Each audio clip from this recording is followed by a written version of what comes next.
आकाशवाणी रांची से प्रस्तुत है समाचार ध्वनि चित्र।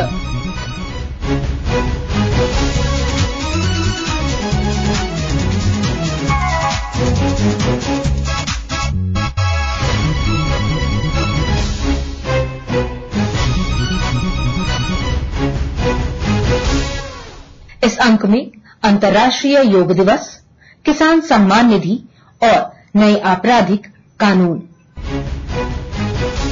झारखंड समेत देश और दुनिया में कल 10वां अंतर्राष्ट्रीय योग दिवस उत्साहपूर्वक मनाया गया। वहीं देश में मुख्य समारोह जम्मू कश्मीर के श्रीनगर में शेर कश्मीर कन्वेंशन सेंटर में आयोजित किया गया, जिसका नेतृत्व प्रधानमंत्री नरेंद्र मोदी ने किया। उन्होंने देशवासियों को योग दिवस की बधाई दी और योग को अपने जीवन शैली में शामिल करने की अपील करते हुए कहा, मैं देश के सभी लोगों को दुनिया के कोने कोने में योग कर रहे लोगों को कश्मीर की धरती से योग दिवस की बधाई देता हूं। साथियों, इंटरनेशनल योगा डे 10 वर्ष की ऐतिहासिक यात्रा पूरी कर चुका है। 2014 मैंने यूनाइटेड नेशंस में इंटरनेशनल योगा डे का प्रस्ताव रखा था।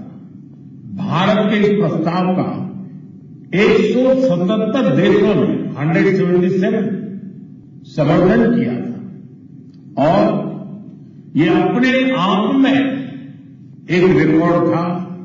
तब से योग दिवस लगातार नए रिकॉर्ड बनाता जा रहा है। योग की ये यात्रा अनवरत जारी है। योग केवल एक विद्या नहीं है, बल्कि एक विज्ञान भी है। आज सूचना क्रांति के दौर में हर ओर सूचना संसाधनों की बाढ़ है। ऐसे में मानव मस्तिष्क के लिए एक विषय पर फोकस कर पाना एक बड़ी चुनौती साबित हो रहा है। इसका भी निदान हमें योग से मिलता है। साथियों, आज पूरी दुनिया में योग करने वालों की संख्या निरंतर बढ़ रही है। इसके प्रति आकर्षण भी बढ़ रहा है। योग की उपयोगिता के संबंध में भी जन सामान्य कन्विंस हो रहा है। यानी योग समाज में सकारात्मक बदलाव के नए रास्ते बना रहा है। 10वें अंतर्राष्ट्रीय योग दिवस के अवसर पर राज्य के लगभग सभी जिलों में कई कार्यक्रम आयोजित किए गए। झारखंड सरकार की ओर से राजधानी रांची के बिरसा मुंडा फन पार्क में मुख्य समारोह का आयोजन किया गया, जहां स्वास्थ्य मंत्री बन्ना गुप्ता मुख्य अतिथि के रूप में शामिल हुए। आज अंतर्राष्ट्रीय योग दिवस की बहुत बहुत शुभकामना और बधाई देने आया हूं। और जिस तरीके से कोविड-19 के बाद शरीर की प्रतिरोधात्मक क्षमता कम हुई है, उस क्षमता को बढ़ाने का ये एक सशक्त माध्यम है। और ये माध्यम ऐसा है जो हमारे ऋषियों मुनियों ने, और मैं ये कहूं कि इस देश ने ही पूरी दुनिया को योग की शिक्षा दी है। वहीं गिरिडीह में आयोजित योग दिवस के कार्यक्रम में महिला एवं बाल विकास मंत्री अन्नपूर्णा देवी शामिल हुईं। उन्होंने राज्यवासियों को योग दिवस की बधाई दी और लोगों से योगाभ्यास करने की अपील करते हुए कहा कि 10वें अंतर्राष्ट्रीय योग दिवस के अवसर पर सभी को शुभकामनाएं। स्वस्थ समाज ही जो विकसित भारत का संकल्प आदरणीय प्रधानमंत्री जी का है, हम तभी संभव कर सकते हैं और विकसित भारत का संकल्प को तो आज योग दिवस के अवसर पर हम सभी से ये अपील करेंगे कि हम खुद भी करें, अपने बच्चों को भी और समाज को भी योग के लिए प्रेरित करें।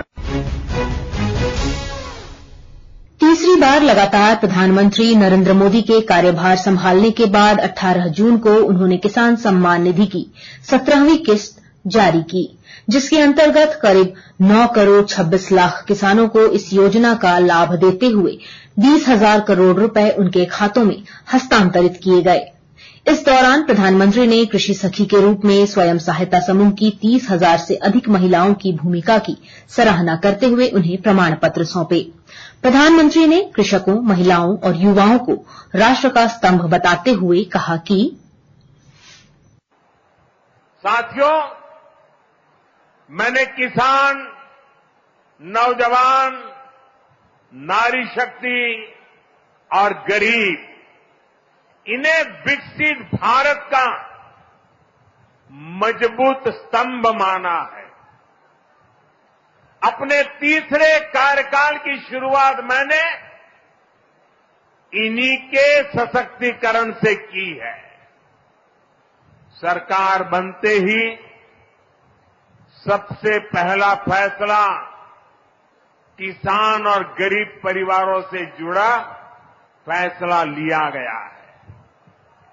देश भर में गरीब परिवारों के लिए 3 करोड़ नए घर बनाने हो या फिर पीएम किसान सम्मान निधि को आगे बढ़ाना हो, ये फैसले करोड़ों करोड़ों लोगों की मदद करेंगे।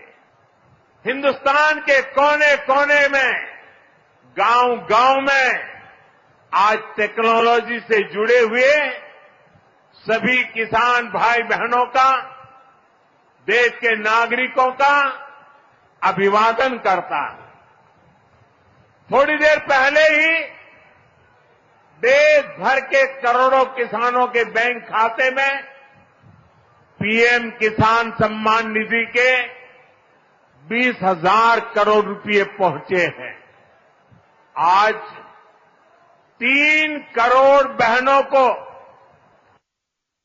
लखपति दीदी बनाने की तरफ भी बहुत बड़ा कदम उठाया गया है। कृषि सखी के रूप में बहनों की नई भूमिका उन्हें सम्मान और आय के नए साधन दोनों सुनिश्चित करेंगे। मैं अपने सभी किसान परिवारों को, माताओं बहनों को बहुत बहुत शुभकामनाएं देता हूं।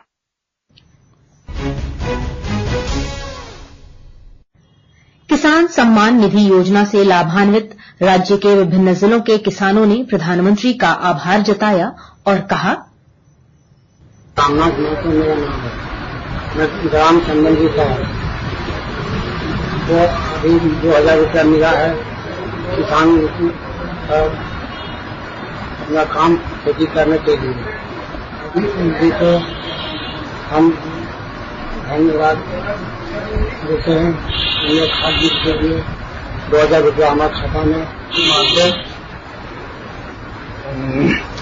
जिला गिरिडीह, थाना पचम्बा का हम रहने वाले हैं।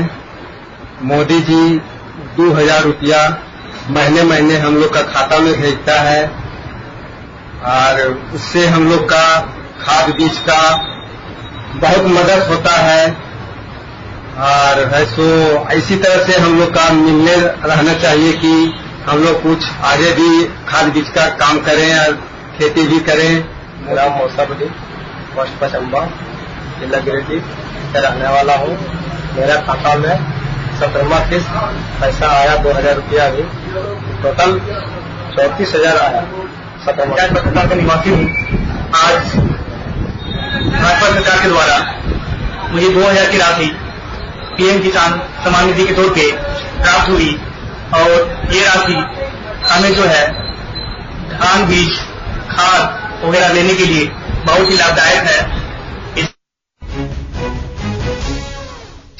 देश में 1 जुलाई से 3 नए आपराधिक कानून लागू हो जाएंगे। पुराने आपराधिक कानूनों की तुलना में नए कानूनों में शामिल बदलाव पर हमारे संवाददाता ने झारखंड उच्च न्यायालय के अधिवक्ता अश्विनी भूषण से बातचीत कर जानकारी ली।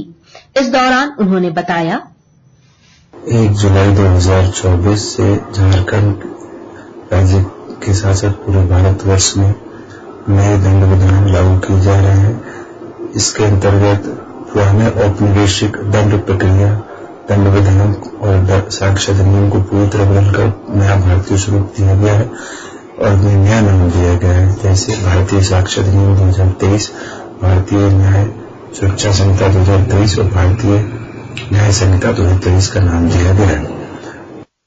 इंडियन एविडेंस एक्ट 1872 को रिप्लेस करते हुए भारतीय साक्ष्य अधिनियम 2023 1 जुलाई 2024 से झारखंड के साथ साथ पूरे भारतवर्ष में लागू होगा। जिसमें जो मुख्य बात है, इसमें आज जो सूचना तकनीकी क्रांति पूरे विश्व भर में भारत के द्वारा दिशा निर्देशित की गई है, उसके अंतर्गत जो इलेक्ट्रॉनिक माध्यम से जो साक्ष्य प्राप्त होते हैं उसे भी प्राइमरी डॉक्यूमेंट के रूप में माना जाएगा। साथ ही इनकी उतनी ही इन्फोर्सिबिलिटी होगी, लीगैलिटी होगी जितना कि प्राइमरी डॉक्यूमेंट का होता है। साथ ही सेकेंडरी एविडेंस के अंतर्गत जो ओरल एविडेंस है, अगर इलेक्ट्रॉनिकली लिया गया है, उसे भी महत्ता इसमें प्रदान की गई है, इसका भी महत्व स्थापित किया गया है। भारतीय न्याय सुरक्षा संहिता 2023 के अंतर्गत कुछ और विशेष प्रावधान किए गए, जिसके अंतर्गत इन्वेस्टिगेशन को समयबद्ध तरीके से पूरा करने और जिसके अंतर्गत कमिटल पुलिस रिपोर्ट दायर करने के साथ साथ चार्ज फ्रेम करने को भी समय सीमा में बांधा गया है। साथ ही आर्गुमेंट्स कंक्लूड होने के बाद माननीय न्यायालय को 30 दिनों के अंतर्गत जजमेंट देना होगा, ऐसा आवश्यक बनाया गया। विशेष परिस्थितियों में 45 दिन का समय लिया जा सकेगा। इसके साथ ही इलेक्ट्रॉनिक्स माध्यम को भी इसके अंतर्गत विशेष व्यवस्था दी गई है, जैसे कि अब विटनेस के साथ साथ विटनेस को इलेक्ट्रॉनिक माध्यम से सम्मान किया जा सकेगा। साथ ही जो कल्पित है उनको भी सम्मान किया जा सकेगा। इतना ही नहीं, जो केस के संबंधित आयु होंगे वो स्टेटमेंट भी इलेक्ट्रॉनिक माध्यम से रिकॉर्ड कर सकेंगे। इतना ही है, पुलिस जो सर्च और सीजर की प्रक्रिया अपनाती है उसके अंतर्गत ऑडियो और विजुअल माध्यम से इसकी रिकॉर्डिंग करना और तत्काल इसे माननीय न्यायालय के समक्ष प्रस्तुत करना भी आवश्यक बनाया गया है।